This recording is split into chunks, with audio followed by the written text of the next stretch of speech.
Double beans வச்சு ஒரு pulao try பண்ணலாமா? ட்ரை டபுள் பீன்ஸை ஓவர் நைட் ஊற வச்சு சால்ட் போட்டு 2 விசிலுக்கு வேக வச்சுருங்க. மிக்ஸி ஜாரில் தேங்காய், பச்சை மிளகா, தக்காளி, சோம்பு, கேஷ்யூநட், கொஞ்சம் தண்ணி போட்டு மசாலா ரெடி பண்ணி வச்சிடலாம். குக்கரில் எண்ணெய், நெய், அப்புறம் ட்ரை ஸ்பைசஸ், வெங்காயம், தக்காளி போட்டு நல்லா வதக்கிடுங்க.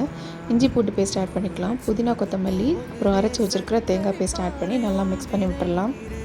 அடி பிடிக்காமல் இருக்கிறதுக்காக கொஞ்சம் தண்ணி ஆட் பண்ணியிருக்கோம். மஞ்சள் தூள், மிளகாத்தூள், கரம் மசாலா, உப்பு போட்டு மிக்ஸ் பண்ணிவிடுங்க. சுடு தண்ணியில் ஊற வச்சுருக்கிற மீல் மேக்கர் ஆட் பண்ணிக்கலாம்.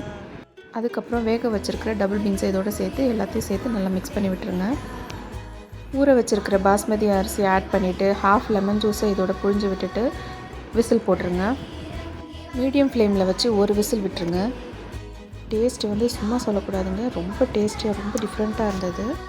நீங்களும் ட்ரை பண்ணி பாருங்கள். தேங்க்யூ.